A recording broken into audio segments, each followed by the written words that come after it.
prochain. On va parler des marchés financiers maintenant avec Benoît Jauvert, président de Fox Gestion d'actifs. Bonjour. Bonjour. On va parler du Brexit, c'est l'un des dossiers de cette semaine. Alors difficile évidemment de faire des pronostics, néanmoins on a l'impression qu'on se rapproche de plus en plus vers une sortie sans accord. Alors on a eu ce matin des commentaires d'Angela Merkel, commentaires privés, parce qu'elle a prévenu Boris Johnson qu'un accord sur le Brexit paraissait extrêmement improbable, faute notamment de nouvelles propositions sur la question irlandaise. Qu'est-ce qui est pricé aujourd'hui par le marché? Quel scénario? Alors, en fait, j'ai le scénario, on commence à pricer. J'ai l'impression que le marché commence à pricer un Brexit dur. Entre nous, l'histoire de la frontière irlandaise, c'est... Enfin, ça cache beaucoup de choses, parce qu'il va pas se passer grand-chose. L'Irlande du Nord, c'est 2 millions d'habitants, même si c'est les grandes règles de frontières, on n'est pas non plus avec la Grande-Bretagne qui est un pays ennemi de l'Europe, et donc tout le monde s'est focalisé sur la frontière Irlande du Nord, Irlande du Sud.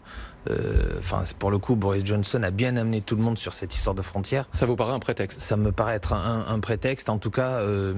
Personne, il y a encore un mois, ne pensait qu'on allait arriver vers un Brexit dur et qu'on arrivait finalement sur des négociations. Là, sauf j'allais dire un coup de Trafalgar, mais le jeu de mots est peut-être pas bien choisi. On part pas pour avoir un Brexit avec un arrangement ou au moins quelques petits accords, et du coup on s'en rend bien compte en bourse, parce que on avait le CAC qui était aux alentours de 5800 et on est gentiment en train de baisser sur deux choses. Alors on se demandait pourquoi est-ce que c'était au plus haut. Je crois que pourquoi c'était au plus haut, c'est parce qu'à part faire de la bourse en ce moment, ça rapporte pas grand chose, ou en tout cas il y a très peu, mais ça reprend en fait les propos du directeur général d'OFIAM il y a 15 minutes, mais je crois qu'il a raison. C'est qu'on était les marchés boursiers sont en hausse, ou en tout cas sont maintenus en hausse, non pas de manière artificielle, mais parce que en fait, où investir en ce moment à part en bourse. Voilà, c'est même si on a même si on a 2-3 choses qui sont au plus haut, ça c'était la première question. Mais là, en revanche, on arrivait sur des niveaux. Quand on arrive sur des niveaux hauts, où on se pose des questions sur la valorisation des sociétés, on regarde ce qui se passe autour. Autour, il y a deux choses qui sont importantes. On arrive sur un Brexit dur, les marchés n'aiment pas et n'en veulent pas. Et puis c'est pas bon pour l'économie à moyen terme, en tout cas européenne, en tout cas anglaise et derrière européenne.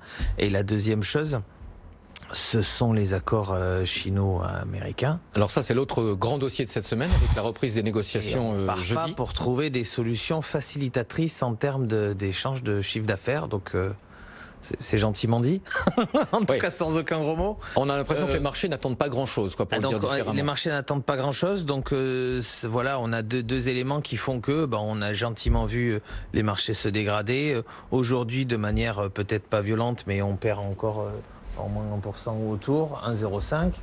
Et pour le SBF 120, et on a perdu jusqu'à 3% en séance il y a quelques jours de ça. On a descendu de plus à 6 à 7% par rapport au plus haut. Bon voilà. Mais, je dis un mais, on est quand même en hausse de 14 ou 15%, on est en hausse de 12 ou 16% sur l'ensemble des marchés actions européens. Tout le monde aurait signé pour ça en début d'année. Alors néanmoins, est-ce que la dégradation de la conjoncture aux États-Unis ne va pas forcer les Américains, ou inciter, on va dire, les Américains à trouver un accord? On sait que l'administration Trump n'avait pas forcément intérêt à trouver un accord avec les Chinois dans l'immédiat, mais si la conjoncture se dégrade de manière trop accélérée aux États-Unis, et notamment en raison de la guerre commerciale, est-ce que finalement la délégation américaine ne va pas chercher à trouver un accord? Alors, mon seul avis, mon seul avis, je ne sais pas si je le partage, mais pas forcément tout de suite. Pour deux raisons. N'oublions pas quand même qu'aux États-Unis, on est en plein emploi et qu'il y a quand même une croissance et une activité soutenue aux États-Unis. Ce qui n'est pas le cas de l'Europe. On a toujours, avec notre prisme, même pas européen, mais souvent français. Ça, c'est la première chose. La deuxième chose, il vaut mieux trouver un accord 4 à 5 mois avant les élections que 1 an avant les élections. Donc je suis pas sûr que... En tout cas, ça ne sera pas pour cette fois-ci. Non, je pense pas. C'est ce que vous êtes en train de me dire. On va parler d'un secteur aussi, du secteur aérien. On a eu des prévisions de résultats d'EasyJet, la compagnie low cost, qui prévoit une baisse de 25% de son résultat avant impôt pour l'exercice 2018-2019. Et ça amène une question sur l'état du transport aérien low cost. On a eu 2 faillites en France, celle de XL Airways notamment, c'est la plus récente.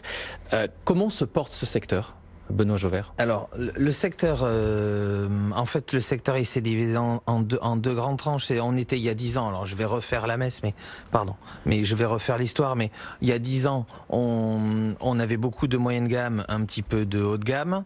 Et 10 ans après, on n'a plus de moyenne gamme, on n'a que des compagnies à bas coût et certaines compagnies qui s'en sortent très très bien parce qu'elles se sont vraiment passées sur le high quality et le service à la personne et du très haut de gamme.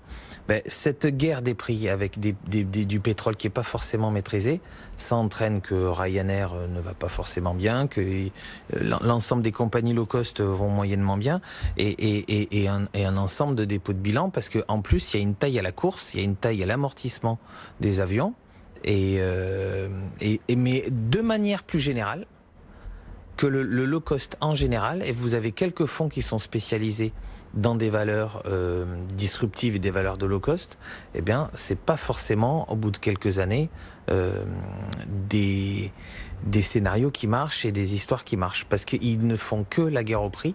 Et quand vous avez quelques grands investisseurs, regardez EasyJet, Ryanair, avec des grosses masses qui arrivent comme ça et qui ne se basent que sur le prix, à la fin, il y en aura un, voire deux, mais il y aura 10 ou 20 morts pour qu'il y en ait 2 qui sortent du lot dans 5 ou 6 ans. Ça veut dire qu'on a un risque.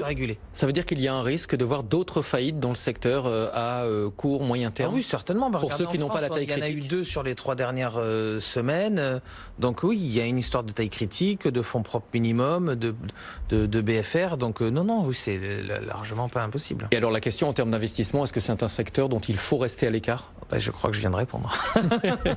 Et alors donc l'annonce d'EasyJet ce matin a un impact aussi sur Air France KLM, puisque le titre est orienté à la baisse, et pourtant la compagnie avait publié d'assez bons chiffres de trafic passager ce matin. Exactement. En plus, en se positionnant là pour le coup à l'inverse, en retournant chercher du haut de gamme via Air France et donc de la marge, du service aux clients et de la marge. Merci Benoît Jovert, président de Fox, Merci à vous. Gestion d'actifs. Merci d'être venu en plateau avec nous.